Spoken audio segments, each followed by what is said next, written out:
Hello, guys. Welcome to tonight's show. I want to talk about a few things. The first thing is about the Brexit. I'm going to talk about that just for a minute or two.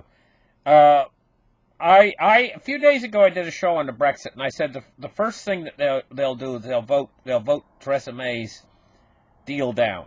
Well, they did. I said the second thing they're going to do, I said, is that they're going to not vote for a hard Brexit. And they didn't. Right? And the third thing I said they would do was that they would vote for an 3 months extension. And what I said is that's the biggest mistake they'll ever make. Because I believe personally, it's my belief, that they're messing with the United Kingdom's GDP and that they're fudging the numbers. I think they're already in a recession. This is what I think. And I think that this is going to be getting a whole lot worse very soon. Now, it's going to get to the point where they can't fudge the numbers anymore. They're going to have to admit they're in a recession. They're fudging the numbers. They're saying that they have, I think it's 2% growth right now, when it's actually negative. This is what I believe it's negative. Now, that's my personal opinion, that it's negative. And so what we got to do is we got to take a hard look at this. Let's open up the charts right here and take a look at what's going on. First off, they're saying that the United Kingdom's economy is rebounding in January, despite Brexit uncertainty. Monthly GDP growth posts biggest rise since December of 2016, week end to year. Right? The British economy staged an unexpected fight back in January as manufacturing and retail sales growth recovered from a weaker end to the end of the year, despite mounting uncertainty over Brexit. You know what I think they're doing? I think they've fudged this whole thing. They've changed the numbers a little bit, and believe me, they can do it. The Office for National Statistics said monthly GDP growth jumped to 0.5% in January, so half of 1%. Whoa! I mean, that's nothing anyway. Even 0.5% is nothing. But it was like 0.2%.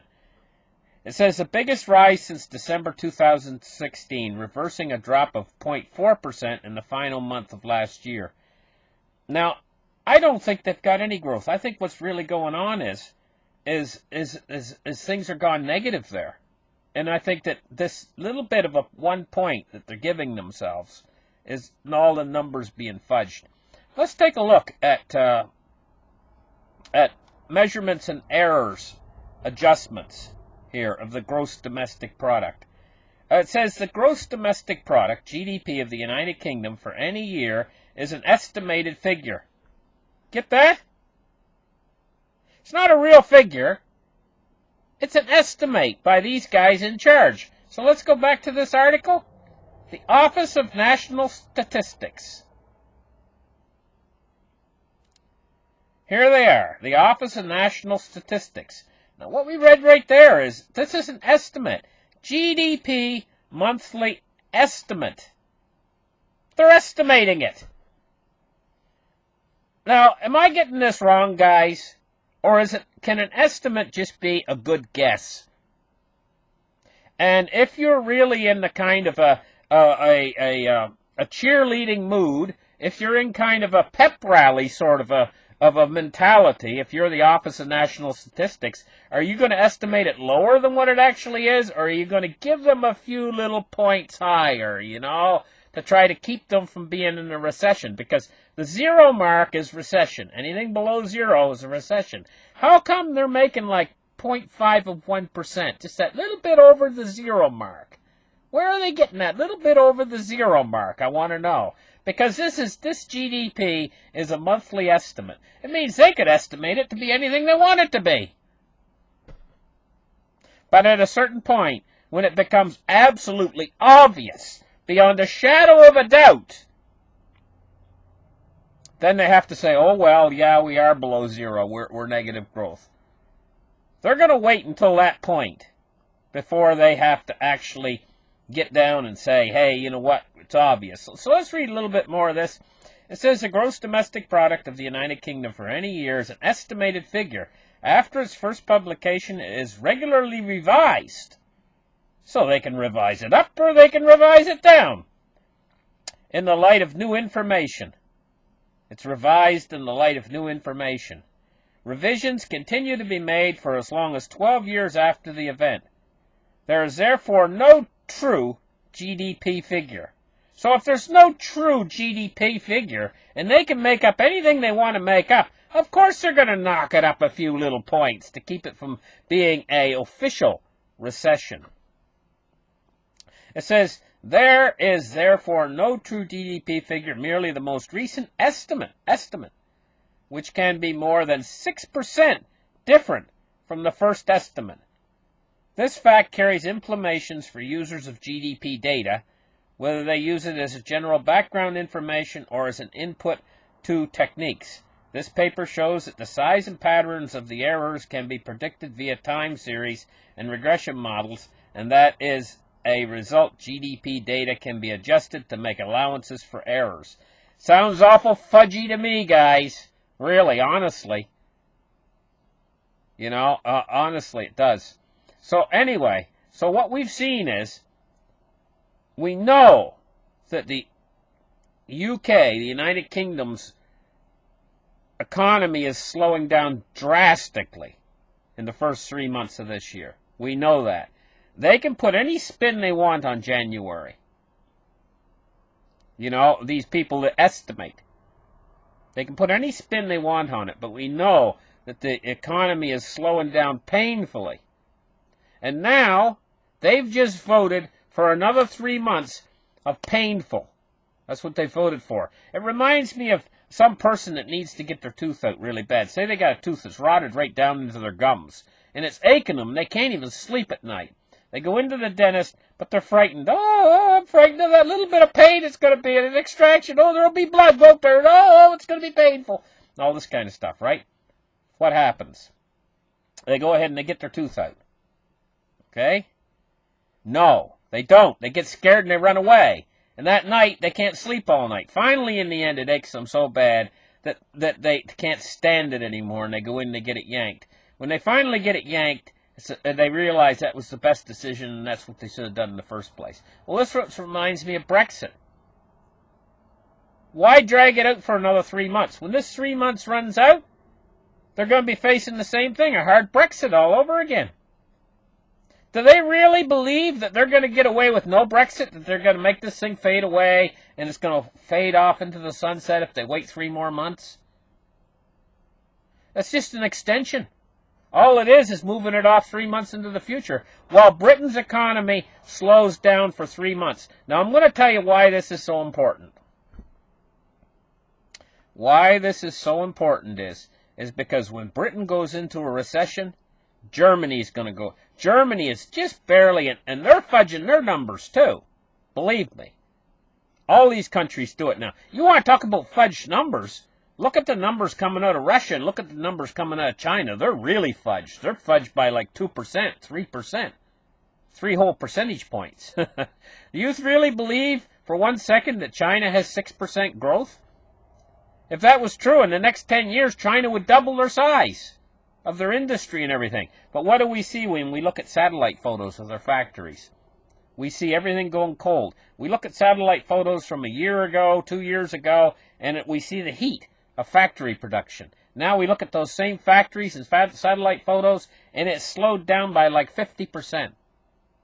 And they're still saying that their GDP has only fell a half a percentage point? Baloney. They're pulling the wool over our eyes, just like all these other GDP estimators are pulling the wool over our eyes. Okay? But it doesn't matter in the end. Because when it gets slow enough, when everything starts to grind down to a stop, at a certain point, they have to admit. They have to say, oh, we're in a recession. But by that time, the real truth is, we're in a depression.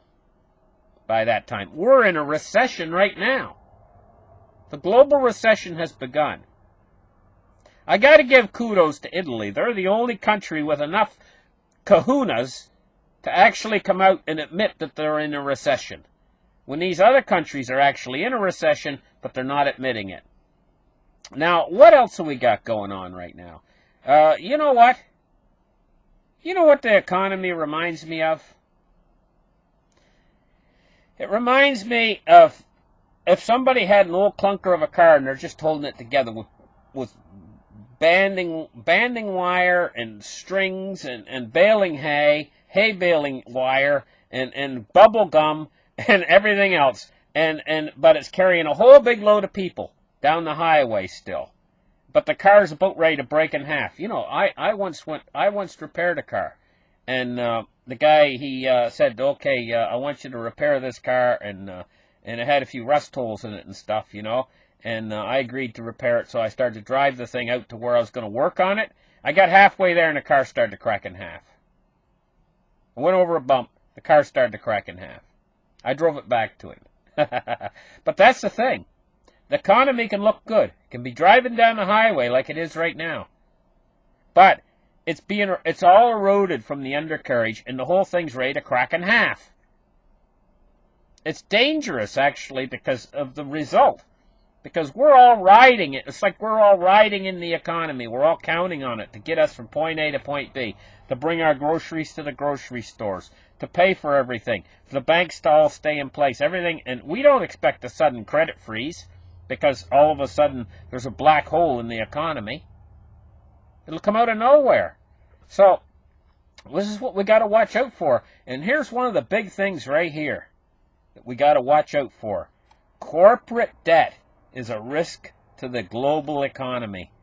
Corporate debt is now double what it was before the global financial crisis of 2008. Oh my God. Corporate debt is so big right now. The system is so unstable. It's so over-leveraged. This is why we see all these student loans, trillions of dollars of student loans. And all these people who have bought cars during the good times, they were given cars with a long-term lease agreement and whatever, you know, and only had to pay so much a month. These people are not able to make the payments. Quite literally, there's billions of dollars not being collected. It's going to be a lot of work for car repo guys, you know. I used to know a car repo guy when I lived down in Florida, you know, and he had a black colored tow truck, and he had put very quiet. He'd put hydraulics on the back that were didn't make hardly any noise. They were all run off electricity, so he wouldn't have to even run the engine. And he used to go in there at 3 o'clock in the morning when the guy was laying in bed sleeping, you know, and he could hook up that car so quietly. And then he said, as soon as he got it hooked up, he said he'd just haul ass out of there. I mean, squealing wheels and gone as fast as he could go, because he said it was awful dangerous work, you know. Anyway, so this corporate debt, this is a huge risk to the economy, to the financial economy. It says global corporate debt is at record levels, representing a growing risk to the global economy, says the Organization for Economic Cooperation and Development. In a new report, the Global Policy Group said that the corporate debt issued by non-financial companies finished 2018 at record levels, reaching $13 trillion, which is double the amount it reached before the global financial crisis of 2008. Much of the growth in corporate bond issuance has come in emerging markets led by companies in China, which now rank collectively as the second biggest source of corporate debt. Chinese companies were negligible issuers before the global financial crisis, it says. Well, let me tell you something. China is ticking. It's ticking away. You can hear it ticking. When the clock stops and you don't hear it ticking anymore, look out. Because China is pushing on a string. What I mean by that is they're going to go into some new stimulus measures, more than likely, to try to stimulate their economy. And the world's counting on this right now. Can you believe that the whole global economy right now is counting on China's stimulus to try to keep things afloat? But this stimulus that they're going to do is going to be much smaller than what they did in previous times. And also what they're doing now is they're pushing on a string.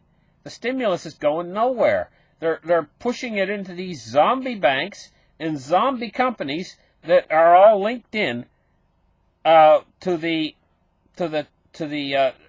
Chinese government. They're all government run and government issued and everything. They don't really create products that make any money.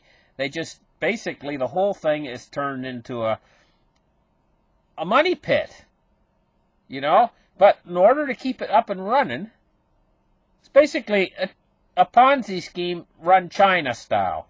And in order to keep it up and running, they have to keep pumping this liquidity in. This can't go on forever. This is going to come to a sudden end, too, as the world economy turns down. And so is the Chinese real estate market. All of the real estate markets are actually starting to turn over right now. And do you know how much of the world's wealth is stored in real estate? You want to talk about a wealth effect disappearing. We're in a lot of trouble, folks. And most people out there can't see this thing coming. This is going to blindside them because it's like the whole world's economy right now. Let's take a look at the stock market real quick. You know, look how this thing's been buoyed up to levels we've never seen before. You know, and we've had a triple top. You know, we've had this thing go up and up and up and make a top. It's starting to turn over, albeit very slowly. If we go back to, let me see, let's go back 5 years here. And what we're actually seeing is this first top it made right here, 26,616. It did make another top a little bit higher right here at 26,743. But, you know, this is where the stock market turned over, really, to be honest. Now, I know it did make a second top a little bit higher, but in my mind, this is when it turned over. Right here is when everything changed. And now what's happening is it's really starting to turn over because this last top we made is lower yet than the other last two. This is our dead cat bounce. And everything's going to turn down now because what's happening is all of this over leverage in the system, this whole stock market is going to start to turn down now. And it's only a matter of how quickly it turns down at this point. So listen, thank you guys for listening to this report. And we'll catch you guys later. Bye-bye, guys.